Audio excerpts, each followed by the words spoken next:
Sup, you beautiful bastards. Hope you're having a fantastic Thursday. Welcome back to the Philip DeFranco Show, and let's just jump into it. And the first thing we're going to talk about today is the ridiculous story that is the Girl Scouts and Boy Scouts of America having beef. Yes, really. Here's a little background. Both the Girl Scout and the Boy Scouts have seen declining membership over the past few years. The Girl Scouts have gone from 2.8 million members in 2012 to now just 1.6 million members as of March. And the Boy Scouts went from 2.6 million in 2013 to 2.35 million this year. And so both organizations have been trying to attract new members. The Girl Scouts have been adding new programs that focus on more high adventure activities, STEM fields, but the Boy Scouts went a different route. Instead of changing necessarily what they do, they're changing who they let in. Yesterday, the Boy Scouts announced that younger girls will be allowed into Cub Scouts and older girls will have the opportunity to reach Eagle Scout, issuing a statement saying, "The historic decision comes after years of receiving requests from families and girls. The organization evaluated the results of numerous research efforts, gaining input from current members and leaders, as well as parents and girls who've never been involved in Scouting, adding that families today are busier and more diverse than ever. Most are dual earners and there are more single-parent households than ever before, making convenient programs that serve the whole family more appealing. So the plan would be for the Cub Scout packs to have the option to remain single gender or welcome both genders. And by 2019, a program for older girls will enable them to become Eagle Scouts. And as you might expect, the Girl Scouts are not happy. In fact, ever since there was even a story that this might be a thing, the Girl Scouts have seemed to be of the mindset of maybe stay in your lane. Back in August, the national president of the Girl Scouts, Kathy Hannon, she sent a letter to the Boy Scouts that read, "Rather than seeking to fundamentally transform Boy Scouts of America into a co-ed program, we believe strongly that Boy Scouts should instead take steps to ensure they are expanding the scope of their programming to all boys, including those who Boy Scouts of America has historically underserved and underrepresented, such as African American and Latino boys. We are confused as to why, rather than working to appeal to the 90% of boys who are not involved in BSA programs, you would choose to target girls." And this is just a personal note, that is one of the most fantastic passive-aggressive letters I've ever read. And I'm not judging, I'm just saying that as someone who has a problem with being passive-aggressive. So that was August, and then following the Boy Scouts of America making this announcement, the Girl Scouts released a statement. "The Boy Scouts house is on fire. Instead of addressing systematic issues of continuing sexual assault,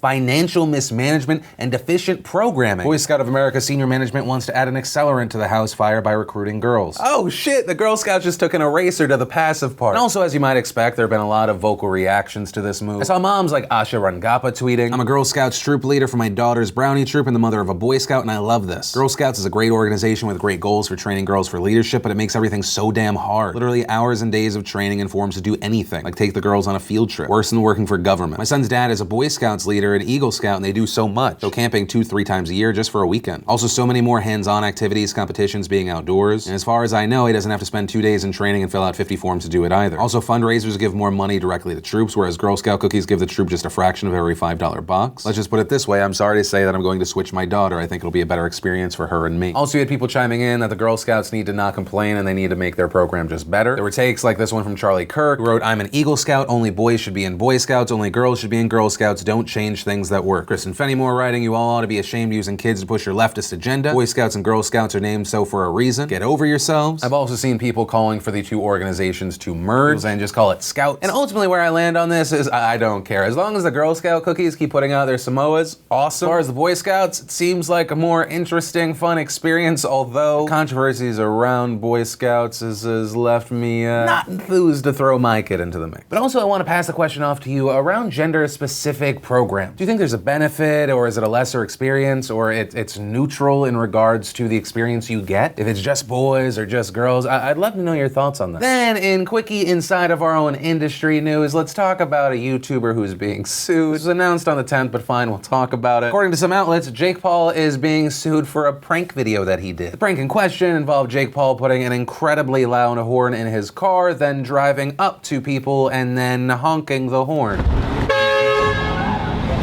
Reportedly, someone that says that Jake Paul did this to them is now suing Jake and his company. This because the man says his hearing was damaged by the horn and also for emotional distress. And there's nothing I can add to that story. But hey, also as a group, we maybe get to learn something. I looked into the story, and outside of this lawsuit, Jake Paul may have actually committed a crime, because according to California law, specifically on aftermarket horns decibel levels, existing law requires a motor vehicle when operated upon a highway to be equipped with a horn in good working order and capable of emitting sound audible under normal circumstances from a distance of not less than 200 feet, but prohibits a horn from emitting an unreasonably loud or harsh sound. A violation of the vehicle code is a crime, and it specifies a sound greater than 110 decibels. And actually, if there is a note that I can end this on, is to the rest of the world, to the world that does not watch Jake Paul videos, please note that he is not an accurate representation of our site as a whole. YouTube is a big place, and he just has his chunk of it. Then let's talk about Google is spying on you in your homes. They're listening to your children. Normal lizard people things. I don't want to believe it, but I got the documents right here. I apologize, people. Sometimes I just like to do my really bad impression of Alex Jones. Or am I actually Alex Jones and you're hallucinating because they're putting chemicals in your water? Anyway, this actually does have to do with a Google spying issue. Now, if you don't know, on October 4th, Google unveiled a series of new products. You have the 2 new Pixel phones, the Pixel Book and the Home Mini. And like other reviewers, Artem Rusakovsky, who is a writer for the Android Police, he was given a Home Mini. And Android Police gave glowing reviews to the Home Mini, but Artem noticed that something was weird. Recently, while Artem was watching TV, he noticed that his Home Mini was trying to respond to questions that were being asked on TV. His Home Mini kept activating and reactivating. So the guy's confused, he wants to see what's happening, so he goes to his Google's My Activity page for his Google Assistant. And what he ends up seeing is hundreds of recordings from his Home Mini. It was literally recording him all day, constantly. Now here's the thing, it is not uncommon for Google, Amazon, Apple, whoever to keep what they record. But part of the agreement is that they only record what you say after activating the device. You know, so if you're playing this on a loud TV and I say, okay Google, set alarm for 4 a.m., your Google Home activated, heard the command, and also recorded it. But in this case, with this Home Mini, it was always active. And so he decided to test it out. He put his Mini next to the TV so it could hear the TV, and it just kept activating over and over. In this video, you can hear the TV speaker playing and the Mini Home trying to constantly record and activate. That's why the lights keep flickering on and off. And this is a huge violation of privacy terms by Google. Right under privacy, it asks, is Google Home recording all my conversations? They write, no, Google Home listens in short snippets for the hot word, adding that those snippets are deleted if the hot word is not detected and none of that information leaves your device until the hot word is heard. Now, before we all start putting some tinfoil hats on, grabbing our pitchforks, it doesn't seem completely evil. Artem emails Google's PR team. He doesn't expect a response for like 2-3 days. They reportedly responded within 10 minutes. They exchange details, they send someone to go get his device. What happened? Well, the Home Mini has a button that you can hold down to activate the device instead of saying, okay, Google. And Google says the problem was that some of the Home Minis have a bug that caused the button to be busted, and so the Home Mini was always activated and always recording. And after Google confirmed this, Google rolled out a new firmware that made the activation button disabled completely. Google issuing the statement, we take user privacy and product quality concerns very seriously. Although we only received a few reports on this issue, we want people to have complete peace of mind while using Google Home Mini. So does that mean everything's fine? Well, I think that everyone needs to be a little bit paranoid. I commend Google here for their quick response time, the fact that they are taking privacy issues seriously. But also, of course, when we talk about situations like this, we just have to look to stories we've covered in the past of TVs listening on you, how your phones can be used to spy on you. And I mean, you have to consider the whole gambit. I mean, we just mentioned 2 there. One is a device working as intended, and the other is a hack. You have to take it all into account. I mean, understand what these devices are. Obviously, everyone wants to be secure, but every day we look at the news, we see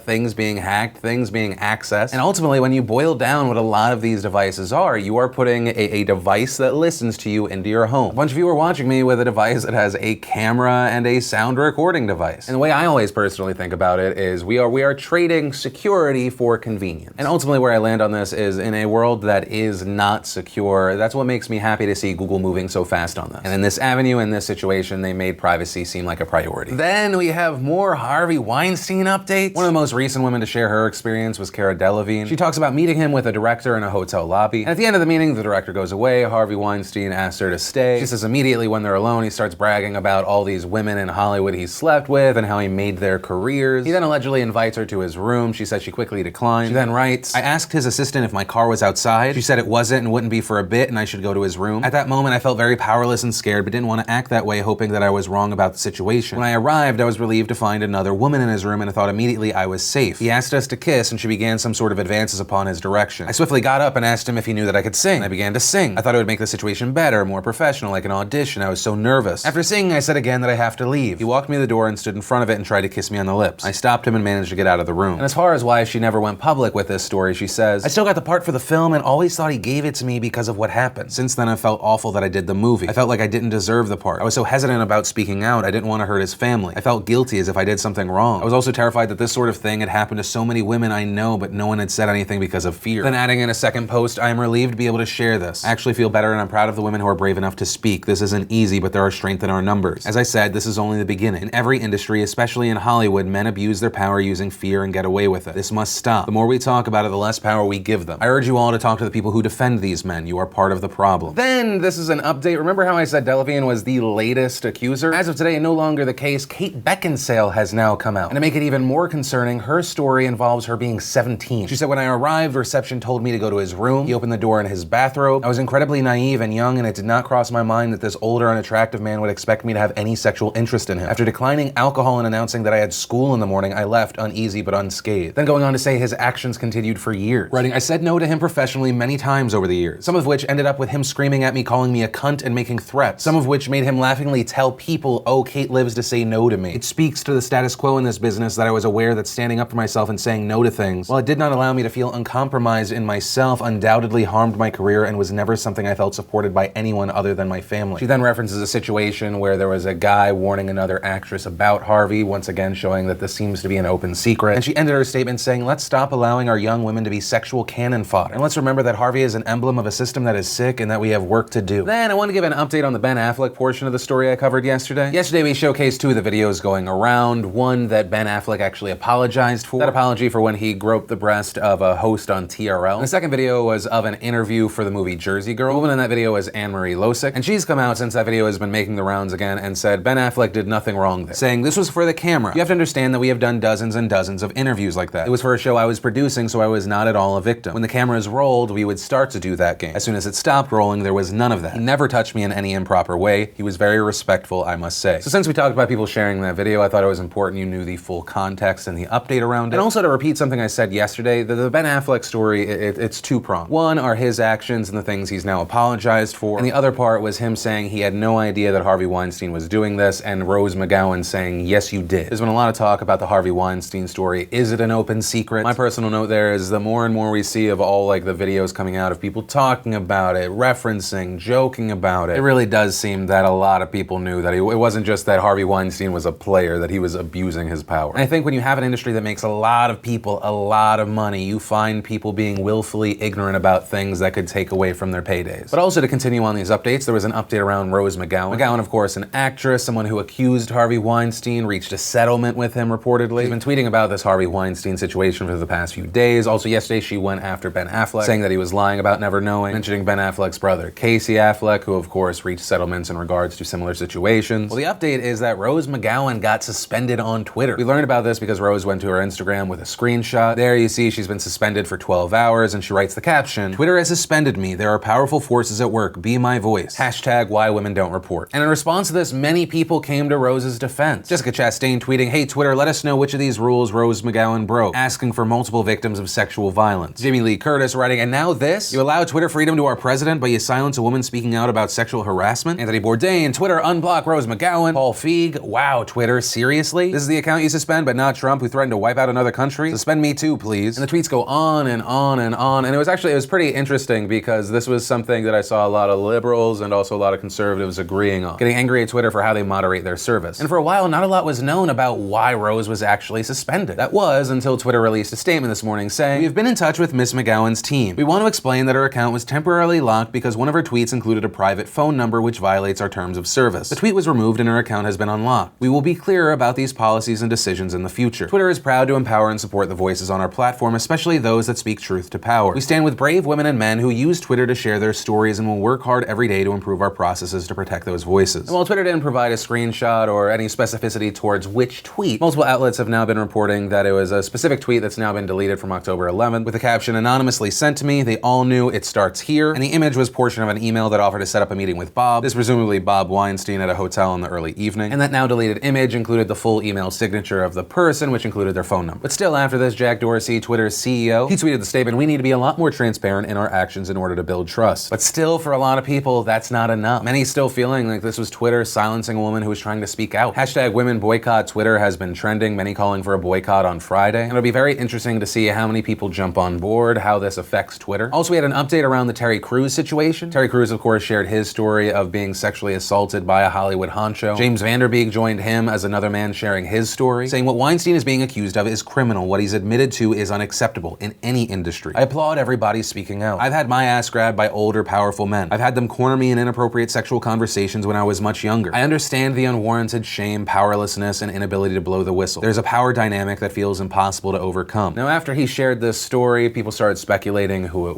because. So afterwards, James Van Der Beek tweeted, "For the record, the harassment I tweeted about was by people 99.9% of you don't know. 2 were charged by others and punished. The other has since died." Also, on top of celebrities speaking out, we've seen a lot of people going through celebrities' pasts now. And the latest celebrity being criticized is Jason Momoa. He played Khal Drogo in Game of Thrones. He's Aquaman now. The clip of him that's blowing up right now is from a 2011 Comic-Con. He says this. But as far as sci-fi and fantasy, I love that genre. It's just that there's so many things you can do, like rip someone's tongue out of their throat and get away with it, and rape beautiful women, you know.